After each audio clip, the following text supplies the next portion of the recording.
안녕하세요. 생명의 빛 광성교회 이춘태 목사입니다. 제가 고등학교 시절 입시 때문에 아주 힘든 때가 있었습니다. 너무 힘이 들어서 아침을 먹을 때 어머니께 푸념을 했죠. 엄마, 꼭 대학 가야 되는 걸까요? 대학 안 가도 살 수 있잖아요. 이렇게 말씀을 드렸더니 초등학교도 나오지 못하시고 이북에서 피난 오셨던 어머니는 저에게 딱 한 말씀을 하셨습니다. 뭐라도 배우는 게 있겠지. 그 어머니의 얘기를 듣는 순간 저는 내리를 맞는 것 같은 마음이었습니다. 세상을 살면서 얻은 지혜, 그것을 저는 느낄 수 있었던 것이죠. 여러분, 우리 주변에 계시는 부모님, 또 연세 많으신 분들, 나이가 들고 힘이 빠진 것처럼 보여지더라도 그분들의 속에는 인생을 통해서 길어낸 지혜들이 있다는 것을 알아야 됩니다. 하나님은 그 지혜자들을 우리 주변에 두셨고 그들을 통하여 하나님의 뜻을 말씀해 주시고 밝혀 주시는 것이죠. 때때로 하나님의 뜻을 알지 못하여 길을 찾고 계시다면 여러분 주변에 계신 부모님께 한번 여쭤보십시오. 그분들의 입에서 나오는 놀라운 말씀이 여러분들을 인도할 것입니다. 오늘 하루 여러분 주변에 있는 지혜자들을 만나시고 하나님께서 그들에게 부어놓은 지혜의 말씀들을 길어내는 놀라운 하루가 되기를 원합니다. 그 같은 축복을 하나님께서 주실 것입니다. 금보다 귀한 믿음. 베드로전서 1장 7절. 너희 믿음의 확실함은 불로 연단하여도 없어질 금보다 더 귀하여 예수 그리스도께서 나타나실 때에 칭찬과 영광과 존귀를 얻게 할 것이니라.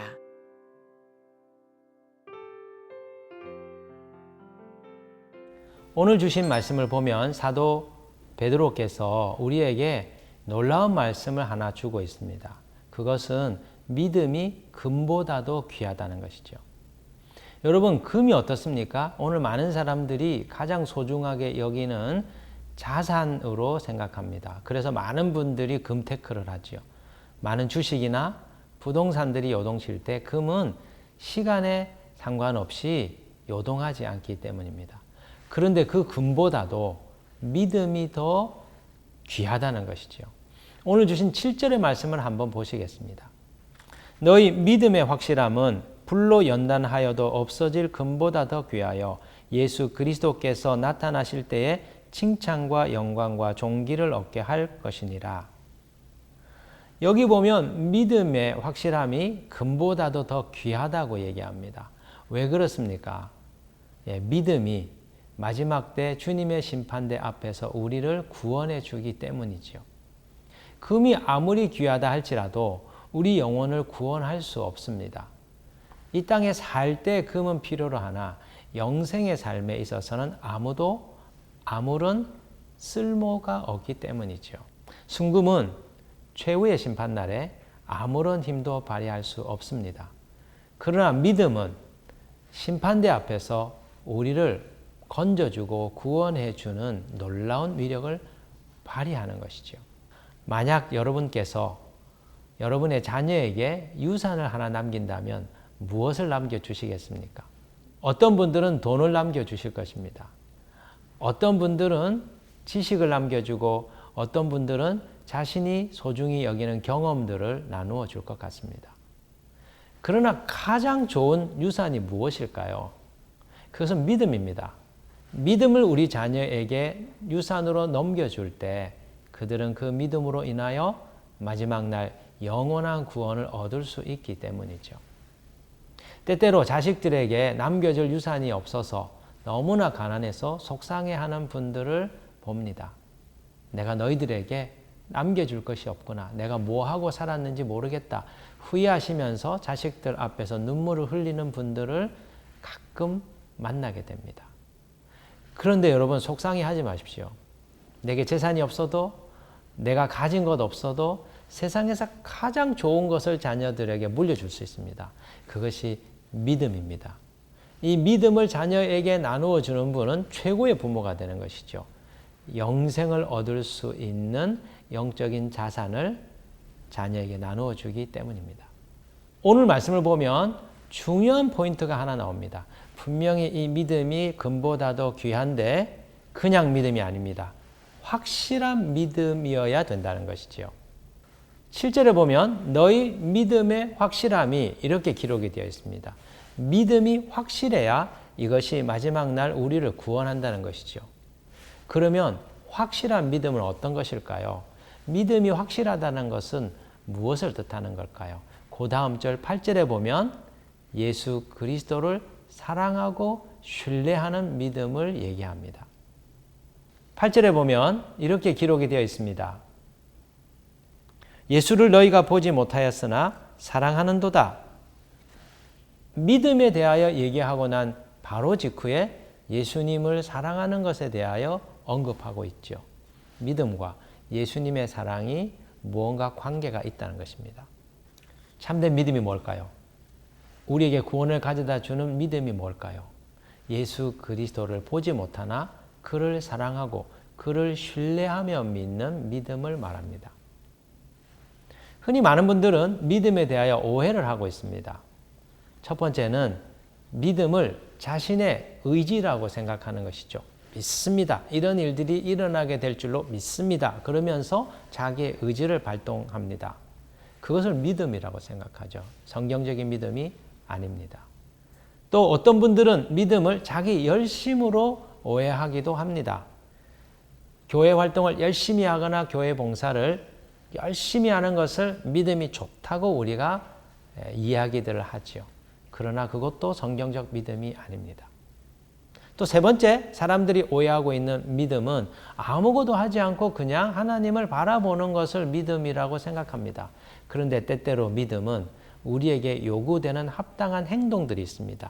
그 행동들을 통하여 우리의 믿음을 나타내 보여야 된다는 것이죠. 성경적 믿음은 어떤 것입니까? 오늘 이 본문에 나와 있는 것처럼 예수 그리스도를 사랑하는 믿음입니다. 그분을 사랑하고 그분을 의지하고 믿는 믿음인 것이죠. 여러분 아내를 믿으십니까? 교우들을 믿으십니까? 여러분 목사님을 믿으십니까? 만약 여러분들의 믿음이 확실하다면 여러분들은 그분들을 사랑하고 신뢰하며 함께 살아가야 됩니다.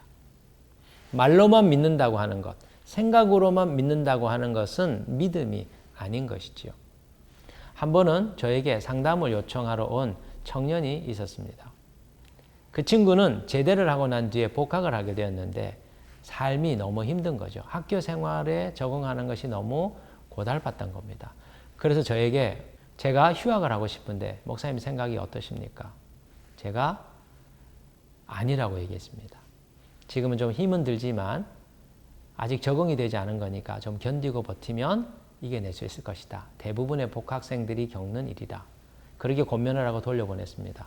그런데 며칠 후 그 친구가 휴학을 해버렸습니다. 그리고 한 학기가 지난 뒤에 다시 그 친구가 저에게 찾아와서 또 상담을 요청했습니다. 제가 다시 학교를 복학하려고 하는데 어떻게 생각하십니까? 그 당시 대부분의 청년들은 1년 단위로 휴학을 하고 복학을 하는 것이 관행이었습니다. 그래서 저는 지금 한 학기 휴학하고 다시 복학하는 것은 별로 좋지 못하니 한 학기 더 휴학하고 난 후에 복귀를 하면 좋겠다. 그렇게 제안했습니다. 그런데 며칠 뒤 그 친구는 다시 복학을 결정해 버리더라고요. 그 이후로 그 친구는 저를 찾아오지 않았습니다. 그리고 새로운 외부 강사님들이 오시면 늘 그 강사님들을 찾아서 상담을 요청했습니다. 그 이유가 뭘까요? 자기가 원하는 답을 듣고 싶었던 것이죠. 여러분 그 청년의 얘기를 들으시면서 어떻게 생각되십니까? 그는 저를 믿고 신뢰하지 않는 것이지요. 말은 믿는 것처럼 저에게 찾아와서 상담을 요청하였으나 그러나 저를 신뢰하지 않았던 겁니다. 우리가 예수님을 이렇게 믿을 수 있습니다. 교회를 다니고 머리로는 하나님이 살아계신 거 믿고 예수님이 나의 구원자라는 것을 믿고 신앙생활을 합니다. 그러나 참된 믿음은 그분을 사랑해야 되며 그분을 신뢰해야 되는 것이지요. 그리고 내 모든 삶을 그와 함께 나눌 수 있어야 됩니다. 이 믿음의 확실함이 우리에게 마지막 때 구원을 가져다 주는 겁니다. 이 확실한 믿음이 금보다도 더 귀한 믿음이라는 것이죠. 제가 여러분에게 묻고 싶습니다. 여러분 예수님이 잘 믿고 계십니까? 무엇이 예수님을 잘 믿는 걸까요? 교회를 열심히 다니고 그리고 교회 활동을 많이 하고 그리고 어려운 일들이 있을 때마다 내가 기대하고 생각하는 일들이 일어나게 될 거라고 마음으로 믿는 것, 의지적으로 믿고 뭔가를 도전하고 행하는 것, 그것이 잘 믿는 걸까요? 그렇지 않습니다. 참된 믿음은 사랑하는 것이죠. 아내를 내가 믿는다면, 내 교우들을 믿는다면, 나와 함께하는 목사님을 믿고 내가 따른다면 우리는 그를 사랑해야 되고 그들을 신뢰해야 되는 것이지요. 마음을 함께 나누는 것이 필요하다는 것입니다. 여러분, 예수님에 대한 이 믿음의 확실함을 가지면 우리에게 놀라운 일이 벌어집니다. 마지막 날 주님의 심판대 앞에서 영광과 칭찬과 존귀를 받게 되며 영원한 나라에 들어가 천국의 삶을 살게 됩니다. 오늘 하루 저와 여러분이 우리의 믿음을 점검해 보는 날이 되었으면 합니다. 이 영원한 구원을 얻을 수 있는 확실한 믿음을 다시 한 번 더 붙드는 복된 날 되시기를 주님의 이름으로 축복합니다.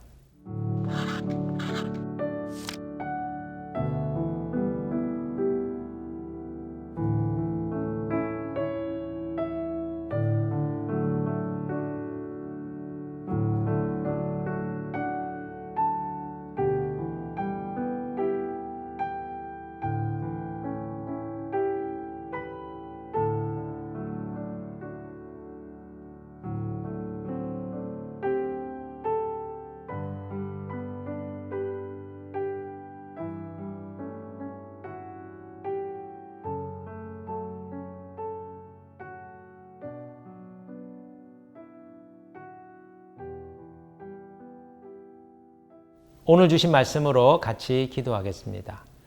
하나님, 우리에게 금보다도 귀한 믿음 허락하여 주셔서 영원한 구원에 들어가게 해주시니 감사합니다. 세상의 금은 보화보다 믿음을 소중히 여기며 우리의 자녀들에게, 내 주변에 있는 사람들에게 나누어 주는 삶을 살게 해 주옵소서. 주님, 믿음은 예수 그리스도 당신을 사랑하며 온전히 신뢰하며 사는 것이라 하였습니다. 머리로 믿는 신앙이 아니라, 내 의지로 믿는 신앙이 아니라, 내 열심으로 살아가는 신앙이 아니라 예수 그리스도를 사랑하며 내 모든 것들을 내어드리고 당신과 함께하는 참된 믿음, 확실한 믿음 가지고 사는 날 되게 해 주옵소서. 예수 그리스도의 이름으로 기도드립니다. 아멘.